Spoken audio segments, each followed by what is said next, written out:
Hello friends, आज के इस वीडियो में हम लोग टाइम, स्पीड और डिस्टेंस के चैप्टर को आगे बढ़ाएंगे। और आज की वीडियो में हम लोग सीखेंगे कि एक अलग कॉन्सेप्ट जैसे कि एलिगेशन। तो आज का एक खास वीडियो है एलिगेशन पे कि एलिगेशन कॉन्सेप्ट क्या है। जानते हैं, देखिए एलिगेशन जो है दो तरीके से निकाल सकते हैं टाइम, स्पीड, डिस्टेंस में।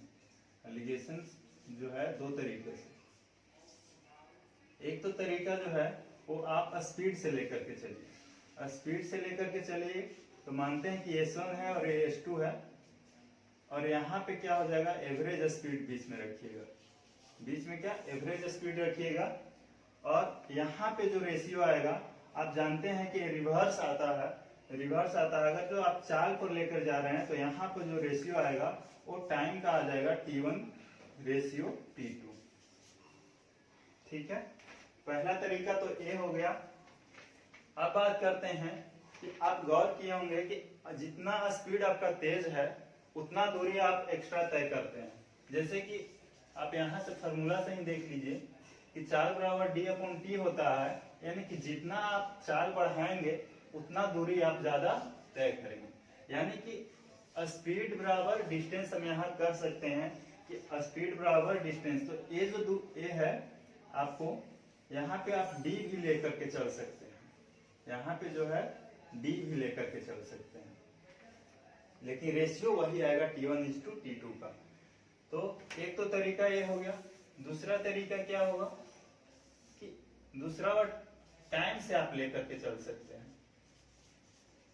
टाइम से लेकर के चल सकते हैं, जैसे कि अगर मानते हैं कि एक T1 टाइम लिया है, दूसरा T2 टाइम लिया है, और दोनों मिला करके कितना लिया है, तो यहाँ पे टोटल टाइम यानी कि एवरेज टाइम इसको कह सकते हैं।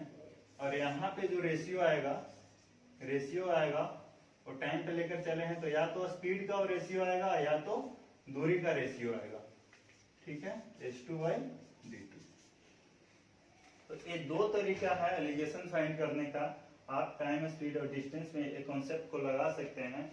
इस कॉन्सेप्ट को लगाकर क्वेश्चन को सोल्व करके दिखाते हैं। जैसे कि एक व्यक्ति 80 किलोमीटर की दूरी 7 घंटे में तय करता है।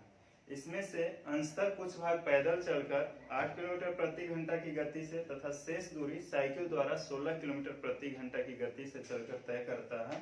बताएं पैदल चलकर उसने कितना दूरी तय किया होगा। देखिए, इसमें हम बहुत सारे तरीका बताएंगे आपको, एक दो तरीका नहीं, तीन तीन तरीका बताएंगे, और इसमें से जो भी तरीका आपको अच्छा लगे वो अप्लाई कीजिएगा। मोस्टली देखिए, एक क्वेश्चन को करने के बहुत सारे तरीका होता है, लेकिन डिपेंड करता है कि कौन सा तरीका आपको समझ में आए। लेकिन ये पॉसिबल नहीं है कि हर वीडियो में और हर क्वेश्चन को कई तरीके से बताएं। जैसे कि इसमें 3 तरीका बताएंगे, इससे आगे वाले आने वाले वीडियो में 4 तरीका बताएंगे, 5 तरीका बताएंगे, लेकिन हर वीडियो में नहीं बताएंगे। कुछ क्वेश्चन में आपको अप्लाई करके दिखाएंगे कि आपका थॉट प्रोसेस विकसित हो रहा है कि नहीं। अगर जो आप मैथ को सोचना चालू कर देंगे उस समय आपको कोई भी फार्मूला या सब की जरूरत नहीं पड़ेगा। तो देखिए, आगे क्वेश्चन हम लोग करते हैं कि सबसे पहला तरीका जो है वो ट्रेडिशनल तरीका बताते हैं। ट्रेडिशनल तरीका शायद आप सभी लोग जानते होंगे। जैसे कि मानते हैं कि दूरी कितना दिया हुआ है, 80 किलोमीटर की डिस्टेंस दिया हुआ है। इसमें से कुछ भाग पैदल चलता है और कुछ भाग साइकिल से चलता है। कुछ भाग पैदल चलता है, कुछ भाग साइकिल से चलता है। तो लेकिन और एक और दिया हुआ कि टाइम 7 आवर लगता है। टाइम कितना, 7 घंटे लगते हैं। तो इसका बताना है कि बताइए कि इसने जो पैदल दूरी तय किया होगा उसका दूरी क्या था। ठीक है, अगर यहाँ पे D दूरी तय किया होगा तो यहाँ पे कितना बचा। अगर ये D है और टोटल 80 है तो यहाँ पे कह सकते हैं कि 80 - D है, कह सकते हैं। तो अगर यहाँ पे चाल कितना है, 8 किलोमीटर पर आवर, और यहाँ पे 16 किलोमीटर पर आवर। एक तो तरीका यह है कि जैसे कि यहाँ पे टाइम कितना लगा होगा, तो टाइम निकालने के लिए दूरी अपॉन समय करते हैं। तो दूरी कितना है, D है, और यहाँ पे स्पीड कितना है, 8, और यहाँ पे D कितना है, 80 - D अपॉन 16 किलोमीटर का स्पीड है, is equal to total 7 hour का समय लगता है। इसको सोल्व आउट कीजिएगा तो इसका एलसीएम आप ले लीजिए, यहाँ पे 2d हो जाएगा और यहाँ पे 80 माइनस डी हो जाएगा इज इक्वल टू 7 आवर। अब यहाँ से कह सकते हैं 2d में से d कैंसिल घटा तो क्या हो जाएगा d, और d plus 80 is equal to इधर आकर के मल्टीप्लाई हो जाएगा यानी कि 112, d इज इक्वल टू कितना हो जाएगा 32, यानी कि इसने जो दूरी तय किया था पैदल वो कितना दूरी था 32। यही अगर आपको साइकिल से पूछता कि साइकिल से दूरी इसने क्या तय किया था तो साइकिल से भी निकल जाएगा कि 48 किलोमीटर साइकिल से तय किया था। ठीक है, तो एक तो तरीका यह है। दूसरा हम लोग एलिगेशन पार्ट को सीखते हैं कि एलिगेशन पार्ट कैसे इस पे अप्लाई करेंगे। हम लोग पैदल चल रहा है स्पीड 8 किलोमीटर प्रति घंटा से और साइकिल से कितना चल रहा है तो 16 किलोमीटर प्रति घंटा से। अब यहाँ पे जो आप रखिएगा यहाँ पे वो एवरेज स्पीड रखिएगा। ठीक है, तो यहाँ पे अगर एवरेज स्पीड रखिएगा तो बताइए टोटल डिस्टेंस 80 किलोमीटर था और टाइम टोटल लिया है 7 घंटा, यानी कि कह सकते हैं कि यहाँ एवरेज स्पीड कितना हो जाएगा 80/7। ठीक है, तो बात करते हैं कि अगर इससे फ्रैक्शन बच जाता है यानी नीचे फ्रैक्शन वैल्यू आ जाता है तो इसको कैंसल आउट करने के लिए सभी में 7 से जितना नीचे है उतना सभी में मल्टीप्लाई कर दीजिए। तो यहाँ पे एक्चुअल हो जाएगा 8 से 56 और यहाँ पे 16 से 12। ठीक है, और यहाँ से 7 कैंसल आउट हो जाएगा। अब बात करते हैं कि 80 में से 56 गया तो क्या बचेगा तो 24 बचेगा और यहाँ पे 112 में से 80 गया तो 32, तो 8 चौके 32 और 8 तिरिकी 24, यानी कि 4:3 आएगा। अगर हम बात करें कि ये किसका रेशियो है तो कहेंगे कि टाइम का रेशियो है।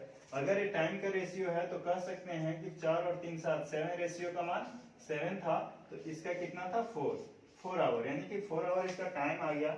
और अगर डिस्टेंस निकालना है तो डिस्टेंस हम कह सकते हैं कि यहाँ 8 के स्पीड से चल रहा था, 4 घंटा टाइम लिया तो 8 × 4 is equal to 32 kilometre per hour, 32 kilometre हो जाएगा। यानी कि पैदल जो चला था वो कितना 32 किलोमीटर चला था। अब बात करते हैं कि इसको एक और वो जो सेकंड तरीका है एलिगेशन वाला उसको कैसे अप्लाई करेंगे। ये जो है आपका स्पीड पे रख करके दिखाएं, यहाँ पे आपको टाइम पर रख करके दिखाते हैं कि टाइम से कितना ये करते हैं, टाइम से कैसे निकालते हैं। जैसे कि 80 किलोमीटर की दूरी है और 7 घंटे में तय करता है। इसमें आंसर कुछ मान लेते हैं कि 80 किलोमीटर की दूरी टोटल 8 के स्पीड से चला, पैदल चला, तो वहां पे टाइम कितना लगता, तो वहां पे टाइम आपको लगता 80 के स्पीड से अगर जो जाता और 80 दूरी को तय करने में टोटल 8 का स्पीड यानी पूरी दूरी पैदल चलता तो उसे टाइम कितना लगता, तो कहते कि आप 10 आवर का समय लगता। अब वही सेकंड बात में सोचिए कि अगर 80 किलोमीटर की दूरी साइकिल से चलते, टोटल दूरी साइकिल से चलते तो कितना 5 घंटा का समय लगता, लेकिन ना तो आपको 10 घंटा का समय लगा है और ना ही 5 घंटा का समय लगा है, तो कितना समय एग्जैक्ट लगा है तो 7 आवर का समय लगा।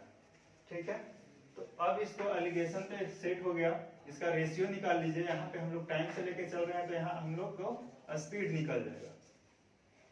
तो यहाँ स्पीड निकल गया 10 में 7 गया तो 3 और 7 में से 5 गया तो 2, 2:5 का 2:3 का रेशियो आ गया। अब हम इसमें इससे पहले बताएं कि जो आपका स्पीड का रेशियो होगा वही आपका डिस्टेंस का रेशियो होगा, जो आपका स्पीड का रेशियो होगा वही आपका डिस्टेंस का रेशियो होगा। यानी कि कह सकते हैं कि टोटल 5 रेशियो का मान कितना दिया हुआ है 80 डिस्टेंस दिया हुआ है। तो आपसे पूछा है कि पैदल जो चला था वो कितना दूरी चला था, तो पैदल जो चला था वो आपका कितना 2 रेशियो चला है, तो 2 रेशियो का मान कितना हो जाएगा, इसका मल्टीपल कितना है 16 मल्टीपल, तो इसका भी 16 मल्टीपल हो जाएगा, यानी कि 32 किलोमीटर यहाँ से भी हम लोग फाइंड कर सकते हैं। तो आपने एलिगेशन का 2 तरीका सीखे, एक तो आप टाइम से रख करके आप निकाल सकते हैं आंसर को, और दूसरी तरीका जो है आप स्पीड पे रख करके निकाल सकते हैं और डी से भी निकाल सकते हैं। तो एक एलिगेशन का एक कॉन्सेप्ट हुआ। अब तीसरी तरीका जो बताने वाले हैं, तीसरा जो कॉन्सेप्ट है वो हर क्वेश्चन में आपको अप्लाई नहीं होगा। अगर जो हर क्वेश्चन में अप्लाई हो जाता तो ये कॉन्सेप्ट आपको बताते ही नहीं। तो तीसरा जो कॉन्सेप्ट है केवल रेट अगर रेयर केस में कभी ऐसा आ गया तो आपको 1 सेकंड का भी समय नहीं लगेगा और आंसर आ जाएगा। जैसे कि यहाँ पे पैदल जो चल रहा था उसका स्पीड क्या था, तो कहेंगे आपकी 8 किलोमीटर पर आवर था। साइकिल से जो चल रहा था उसका कितना स्पीड था, तो 16 किलोमीटर पर आवर था। आपने इसको, आपको से क्वेश्चन जो है इसका डी पूछा है कि जो डी दूरी है यानी साइकिल पैदल जो चला है उसका डी कितना होगा। तो अगर डी की बात करें तो डी बराबर एस इंटू टी होगा, एस इंटू टी होगा। यानी कि इससे हम कह सकते हैं कि जो भी आंसर होगा उसमें स्पीड जरूर शामिल होगा, जो भी आंसर होगा उसमें स्पीड जरूर शामिल होगा। अगर जो कोई ऐसा ऑप्शन देखे जो इसमें आपको स्पीड शामिल दिख रहा है तो वही आपका डायरेक्ट आंसर हो जाएगा। जैसे कि ऑप्शन नंबर 1 देखते हैं कि ऑप्शन नंबर ए कितना है 32, ऑप्शन नंबर बी कितना है 44, ऑप्शन नंबर सी कितना है तो 36, ऑप्शन नंबर डी कितना है तो 44।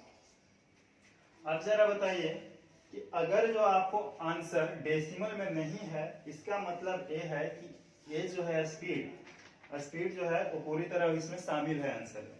तो अगर इसमें शामिल है तो आप देखिए कि 8 से कौन सी ऐसी ऑप्शन है जो कटने वाली है। तो क्या 44 कटेगी? नहीं कटेगी। 36 नहीं कटेगा, 44 नहीं कटेगा, केवल और केवल ऑप्शन नंबर ए जो है 32 जो 8 से आपका डिवाइड होगा और यही आपको आंसर हो जाएगा। तो ये 3 तरीका है इस टाइप के क्वेश्चन को सोल्व करने के लिए। 2 तरीका एलिगेशन हो गया, एक तरीका आपका ट्रेडिशनल मेथड हो गया और एक तरीका by the help of option हो गया। तो इन 4 तरीकों से आप क्वेश्चन को सोल्व कर सकते हैं।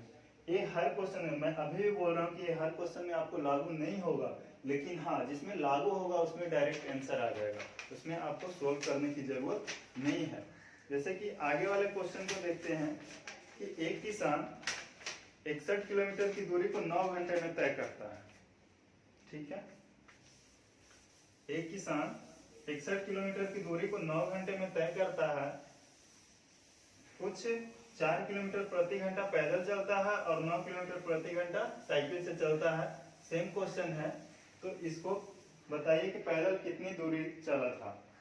तो मान लेते हैं एलिगेशन पे सेट करना है तो एलिगेशन पे सेट कर लीजिए कि 9 किलोमीटर, एक तो चाल कितना है 4 किलोमीटर प्रति घंटा जो पैदल चल रहा है, दूसरा है 9 किलोमीटर प्रति घंटा जो कितना साइकिल से चल रहा है। अगर जो बात करें कि टोटल इसका स्पीड, एवरेज स्पीड क्या था, तो 61 टोटल दूरी था और टाइम कितना 9 आवर ले रहा है।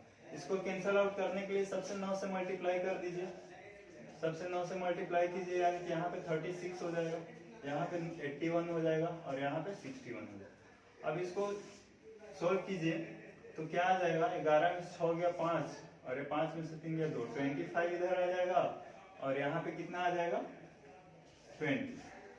यानी कि ये आपने स्पीड के रेशियो पे फिक्स किए थे। तो यहाँ आपका जो आएगा वो टाइम आएगा, यानी 55 से 25, 5 के 20, 4:5 का क्या आ जाएगा, टाइम आ जाएगा। तो बात करते हैं उसे पैदल कितने दूरी तय कर गया। तो पैदल टाइम कितना ले रहा है 9 आवर। तो यहाँ पे देखेंगे कि 9 रेशियो का मान 9 है, तो कह सकते हैं कि 4 रेशियो का मान 4 है, 4 आवर। तो अगर हमको डिस्टेंस निकालना है तो टाइम इंटू डी कर देंगे, यानी कि 4 इंटू 4 कर देंगे, तो आपका 16 किलोमीटर का डिस्टेंस आ गया जो पैदल चला था। अब बात करते हैं सेम कॉन्सेप्ट की थर्ड वाला कि ऑप्शन नंबर ए देखिए कि क्या ऑप्शन नंबर ए जो है जिसमें 4 किलोमीटर प्रति घंटा शामिल है 4, तो हाँ, और यही आपका आंसर हो जाएगा। बाकी किसी में भी 4 किलोमीटर प्रति घंटा के स्पीड वाला शामिल नहीं है। जैसे कि आप देख लीजिए कि ऑप्शन नंबर ए क्या है, 16 किलोमीटर है, बी जो है 17 किलोमीटर है, सी जो है 14 किलोमीटर है और डी जो है 15 किलोमीटर है। तो हमने अभी बताया कि जो डी होगा उसमें एस इंटू टी, यानी चाल जरूर होगा और चाल इसका कितना है 4 किलोमीटर पर आवर। यानी कि जो भी आंसर होगा उसमें 4 से डिवाइड जरूर होगा। क्या ये डिवाइड होगा? नहीं होगा, ये भी नहीं होगा, ये भी नहीं, केवल ऑप्शन नंबर 1 हो जाएगा। आप कहेंगे कि हर क्वेश्चन को सेट किया, लेकिन नहीं। देखिए आगे क्वेश्चन को दिखाते हैं, इसमें आपको एक लास्ट वाला जो कॉन्सेप्ट बताएं डिविजिबिलिटी रूल वाला, वो आपको नहीं लगेगा तो आप उसको एलिगेशन मेथड से या आप ट्रेडिशनल मेथड से, जो भी मेथड आपको अच्छा लगा है उससे आप सोल्व कर लीजिएगा। ठीक है, जैसे कि एक व्यक्ति सेम है 61 किलोमीटर का दूरी कुछ भाग पैदल 4 किलोमीटर प्रति घंटा तथा शेष भाग सायंकाल 9 किलोमीटर प्रति घंटा की गति से तय करता है। उसके द्वारा पैदल तय की गई दूरी बताएं यदि उसे कुल 9 घंटे का समय लगा है। ठीक है, सेम क्वेश्चन है और ये दोनों अलग अलग एग्जाम में पूछा गया है और ऑप्शन को चेंज कर दिया है। ऑप्शन को चेंज किया है। ए देखिए, ऑप्शन नंबर ए कितना है 12 किलोमीटर, बी कितना है 16 किलोमीटर, सी कितना है 20 किलोमीटर और डी कितना है 24 किलोमीटर। अब जरा बताइए कि ए जो चार जो है इसमें भी शामिल है, इसमें भी शामिल है, इसमें चारों में शामिल है, तो क्या ये वाला कॉन्सेप्ट लगेगा? नहीं लगेगा। तो आप इसको ट्रेडिशनल मेथड या एलिगेशन मेथड, मेरा तो सबसे अच्छा तरीका जो है एलिगेशन मेथड आप लगा दीजिए और डायरेक्ट आंसर निकाल लीजिए। ठीक है, तो इस तरह से हम लोग क्वेश्चन को सोल्व करेंगे एलिगेशन कॉन्सेप्ट पे। ठीक है, आपको जो भी तरीका अच्छा लगा हो उससे आप सोल्व कीजिएगा।